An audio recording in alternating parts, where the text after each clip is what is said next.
സമാധാന കരാറിനെ പറ്റിയുള്ള ഡൊണാൾഡ് ട്രംപിന്റെ അവകാശവാദങ്ങൾ ഇറാൻ തള്ളിക്കളഞ്ഞു. ഹോർമുസ് കടലിടുക്ക് നിബന്ധനകളില്ലാതെ തുറക്കുമെന്നും ഇറാന്റെ സമ്പുഷ്ടീകരിച്ച യുറേനിയം നശിപ്പിക്കുമെന്നും കരാർ ധാരണയുള്ളതായി ട്രംപ് അവകാശപ്പെട്ടിരുന്നു. എന്നാൽ അമേരിക്കയുടെ നാവിക ഉപരോധം പിൻവലിച്ച ശേഷം മാത്രമേ ഹോർമുസ് തുറക്കൂ എന്നാണ് ഇറാൻ എടുത്തിരിക്കുന്ന കർക്കശമായ നിലപാട്. അതേസമയം ഇറാന്റെ $1 ബില്യൺ മൂല്യം വരുന്ന ക്രിപ്റ്റോ കറൻസി അമേരിക്ക പിടിച്ചെടുത്തതായി US treasury secretary Scott Bessent അറിയിച്ചു. മധു കൊട്ടാരക്കര ലേറ്റസ്റ്റ് വിവരങ്ങൾ വായിച്ചിരുന്നു. മധു, സംഘർഷത്തിന് ഒരു അയവുമില്ല.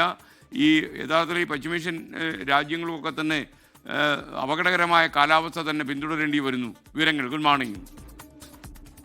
Good morning. ഇറാനുമായി ബന്ധപ്പെട്ട് ഇന്ന് അമേരിക്കയുടെ ദേശീയ സുരക്ഷാ സംഘവുമായി US president Donald Trump situation റൂമിൽ നടത്തിയ യോഗം അല്പം മണിക്കൂറുകൾക്ക് മുമ്പാണ് അവസാനിച്ചത്. എന്നാൽ ഇത്രയും മണിക്കൂറുകൾ കഴിഞ്ഞിട്ടും ഇപ്പോൾ ട്രംപ് എന്തെങ്കിലും ഒരു തീരുമാനം എടുത്തോ എന്ന കാര്യത്തിൽ ട്രംപോ അല്ലെങ്കിൽ വൈറ്റ് ഹൗസോ ഒന്നും ഒരു സൂചനയും നൽകുന്നില്ല. വൈറ്റ് ഹൗസ് ഒരു പ്രസ്താവന മാത്രമാണ് പുറത്തിറക്കിയിരിക്കുന്നത്. സിറ്റുവേഷൻ റൂമിലെ യോഗമൊക്കെ 2 മണിക്കൂറോളം എടുത്തു. അത് മാത്രമല്ല, കർശനമായ നിബന്ധനകളൊക്കെ പാലിക്കുന്ന ഒരു കരാറിൽ മാത്രമേ ട്രംപ് ഒപ്പുവെക്കൂ. ആണവായുധം സ്വന്തമാക്കാൻ ഇറാൻ പാടില്ല. ഇതോടുകൂടി ഇതല്ലാതെ മറ്റു വിവരങ്ങൾ വൈറ്റ് ഹൗസ് നൽകുന്നില്ല. പക്ഷേ ഇന്ന് രാവിലെ 11 മണിക്ക് ഈ യോഗത്തെക്കുറിച്ച് ട്രംപ് പറഞ്ഞപ്പോൾ ഒരു അന്തിമ തീരുമാനം എടുക്കുമെന്നായിരുന്നു അദ്ദേഹത്തിന്റെ ലക്ഷ്യമെന്നായിരുന്നു മാധ്യമപ്രവർത്തകരോട് പറഞ്ഞത്.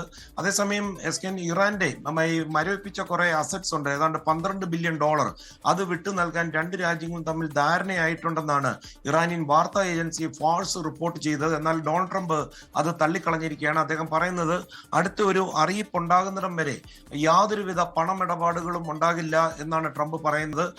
അതേസമയം ഇറാനും അമേരിക്കയും തമ്മിലുള്ള ധാരണാപത്രത്തിന് അന്തിമ രൂപമൊന്നും ആയിട്ടില്ലെന്ന് ഒരു വശത്ത് ഇറാൻ വിദേശകാര്യ വക്താവ് ഇസ്മയിൽ ബഗായിയും പറയുന്നു. അത് ഈ ഹോർമോസ് കടലെടുക്ക് ഒന്നും നിബന്ധനകളില്ലാതെ ഇറാൻ തുറക്കുമെന്നുള്ള ട്രംപിന്റെ വാദവും തള്ളിക്കളഞ്ഞിരിക്കുകയാണ്. അതേസമയം നേരത്തെ സൂചിപ്പിച്ചതുപോലെ ഇറാന്റെ ഉടമസ്ഥയിലുള്ള ഏകദേശം $1 ബില്യൺ മൂല്യം വരുന്ന ക്രിപ്റ്റോ കറൻസി അമേരിക്ക പിടിച്ചെടുത്തതായിട്ട് US വാണിജ്യ സെക്രട്ടറി സ്കോട്ട് ബെസന്താണ് വെളിപ്പെടുത്തിയിരിക്കുന്നത്. ക്രിപ്റ്റോ വാലറ്റുകളെല്ലാം പൂർണ്ണമായും US കൺട്രോളിലായി കഴിഞ്ഞെന്ന് അദ്ദേഹം പറയുന്നു. അത് മാത്രമല്ല, ഇപ്പോൾ അവർ ആ അക്കൗണ്ടുകളിലൊക്കെ ലോഗിൻ ചെയ്യാൻ ശ്രമിക്കുന്നുണ്ടായിരിക്കും. പക്ഷേ ഇത് അമേരിക്കയുടെ കൺട്രോളിലായ കാര്യം ഒരുപക്ഷെ അവരിപ്പോഴും അറിഞ്ഞിട്ടുണ്ടാകില്ലെന്നാണ് സ്കോട്ട് ബെസന്റ് പറയുന്നത്.